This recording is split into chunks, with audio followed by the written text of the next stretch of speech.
The Whisperer in Darkness by H.P. Lovecraft. Chapter 3.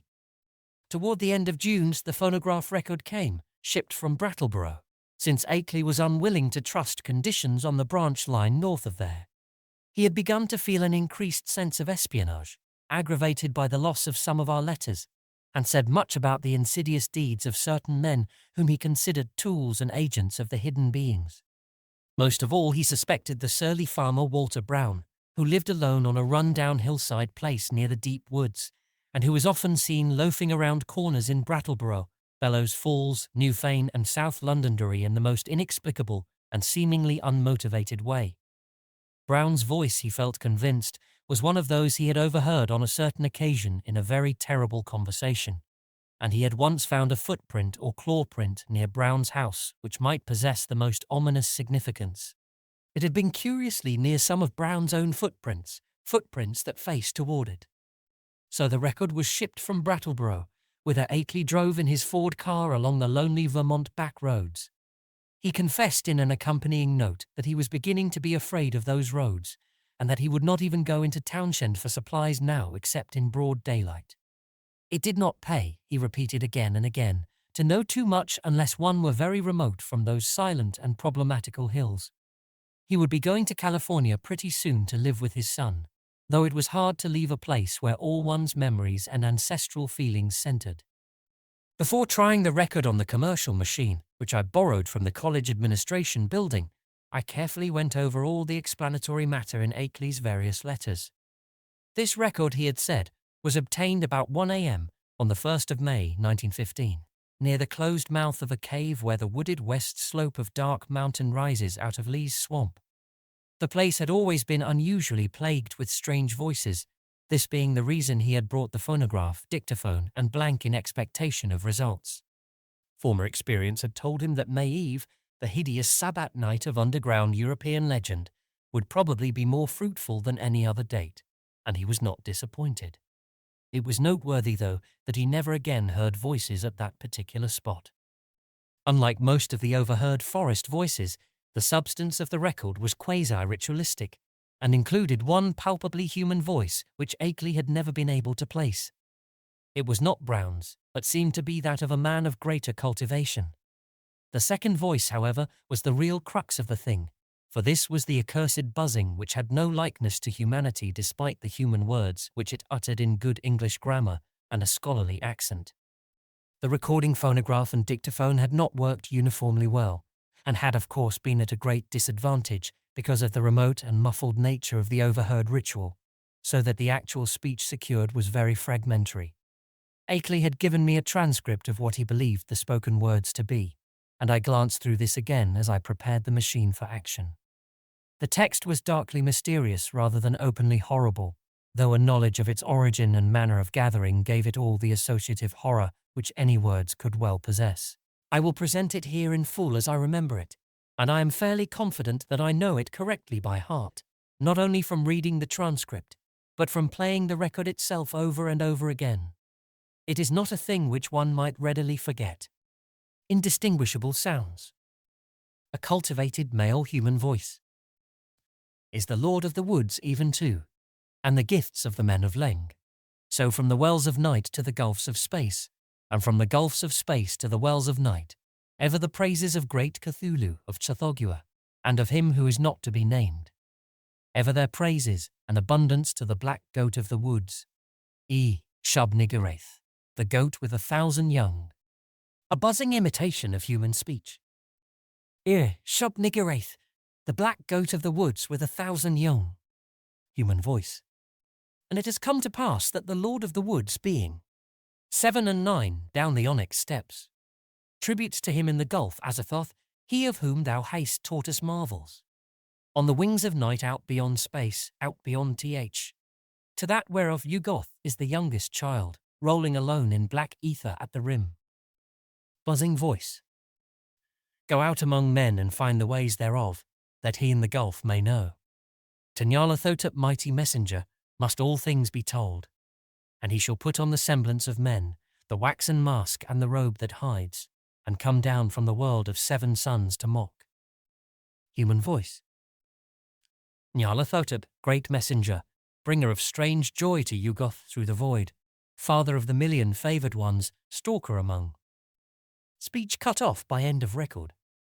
Such were the words for which I was to listen when I started the phonograph.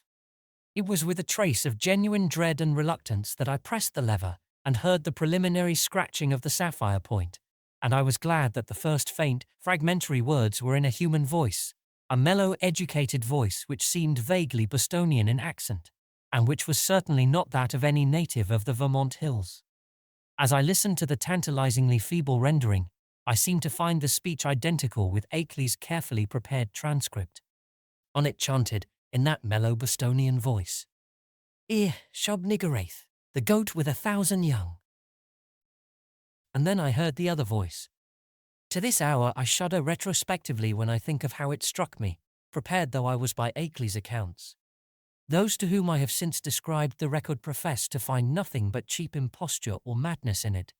But could they have heard the accursed thing itself, or read the bulk of Akeley's correspondence, especially that terrible and encyclopedic second letter, I know they would think differently.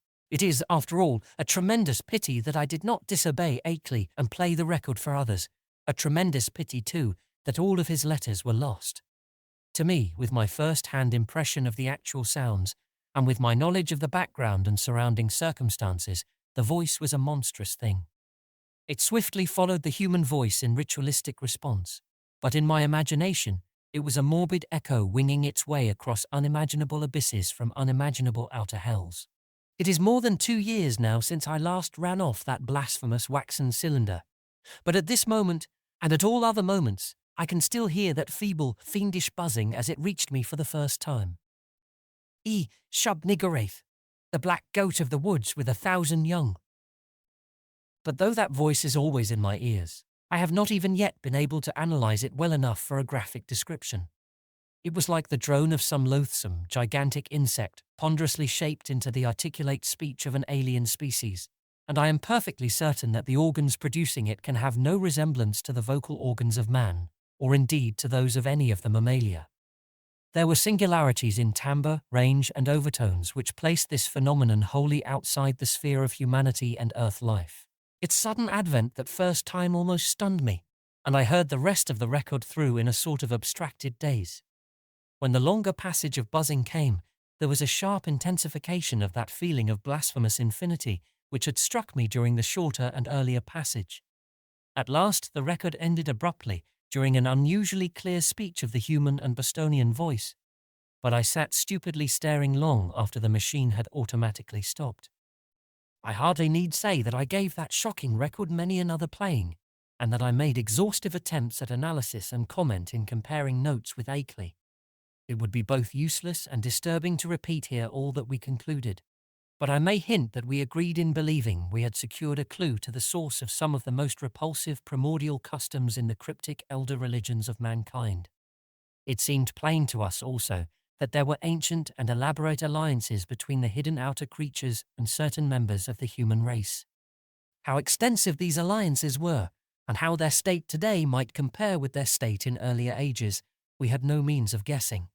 Yet at best there was room for a limitless amount of horrified speculation.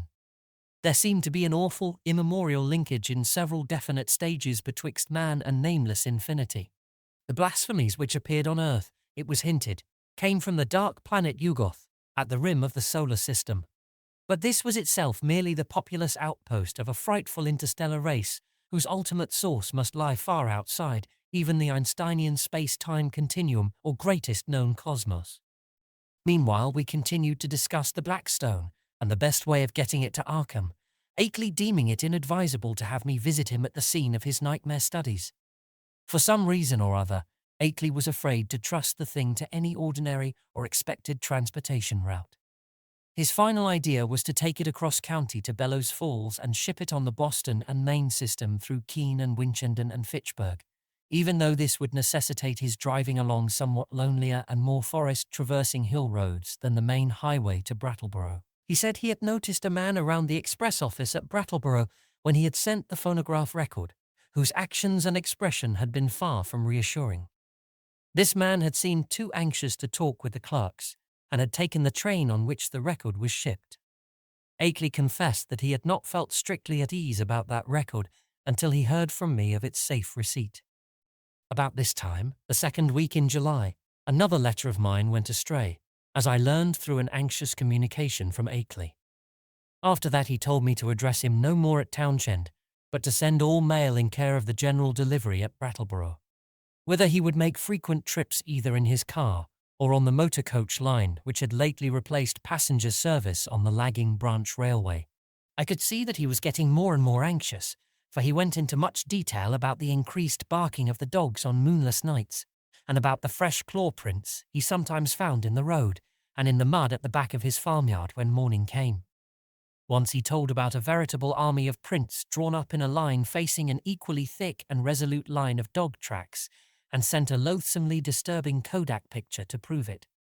That was after a night on which the dogs had outdone themselves in barking and howling. On the morning of Wednesday, July 18, I received a telegram from Bellows Falls, in which Akeley said he was expressing the Black Stone over the Boston and Maine, on train number 5508, leaving Bellows Falls at 12:15 p.m. Standard Time, and due at the North Station in Boston at 4:12 p.m. It ought, I calculated, to get up to Arkham at least by the next noon, and accordingly I stayed in all Thursday morning to receive it. But noon came and went without its advent, and when I telephoned down to the express office, I was informed that no shipment for me had arrived. My next act, performed amidst a growing alarm, was to give a long-distance call to the express agent at the Boston North Station, and I was scarcely surprised to learn that my consignment had not appeared. Train number 5508 had pulled in only 35 minutes late on the day before, but had contained no box addressed to me. The agent promised, however, to institute a searching inquiry, and I ended the day by sending Akeley a night letter outlining the situation. With commendable promptness, a report came from the Boston office on the following afternoon, the agent telephoning as soon as he learned the facts. It seemed that the railway express clerk on number 5508 had been able to recall an incident which might have much bearing on my loss, an argument with a very curious-voiced man, lean, sandy, and rustic-looking, when the train was waiting at Keene, New Hampshire, shortly after 1 o'clock Standard Time. The man, he said, was greatly excited about a heavy box which he claimed to expect, but which was neither on the train nor entered on the company's books. He had given the name of Stanley Adams, and had had such a queerly thick droning voice that it made the clerk abnormally dizzy and sleepy to listen to him. The clerk could not remember quite how the conversation had ended, but recalled starting into a fuller awakeness when the train began to move. The Boston agent added that this clerk was a young man of wholly unquestioned veracity and reliability, of known antecedents and long with the company. That evening I went to Boston to interview the clerk in person, having obtained his name and address from the office. He was a frank, prepossessing fellow, but I saw that he could add nothing to his original account. Oddly, he was scarcely sure that he could even recognize the strange inquirer again. Realizing that he had no more to tell, I returned to Arkham and sat up till morning writing letters to Akeley, to the express company, and to the police department and station agent in Keene. I felt that the strange-voiced man who had so queerly affected the clerk must have a pivotal place in the ominous business, and hoped that Keene station employees and telegraph office records might tell something about him, and about how he happened to make his inquiry when and where he did. I must admit, however, that all my investigations came to nothing. The queer-voiced man had indeed been noticed around the Keene station in the early afternoon of July 18, and one lounger seemed to couple him vaguely with a heavy box, but he was altogether unknown, and had not been seen before or since. He had not visited the telegraph office or received any message so far as could be learned, nor had any message which might justly be considered a notice of the Black Stone's presence on number 5508 come through the office for anyone. Naturally, Akeley joined with me in conducting these inquiries, and even made a personal trip to Keene to question the people around the station. But his attitude toward the matter was more fatalistic than mine. He seemed to find the loss of the box a portentous and menacing fulfillment of inevitable tendencies, and had no real hope at all of its recovery. He spoke of the undoubted telepathic and hypnotic powers of the hill creatures and their agents, and in one letter hinted that he did not believe the stone was on this earth any longer.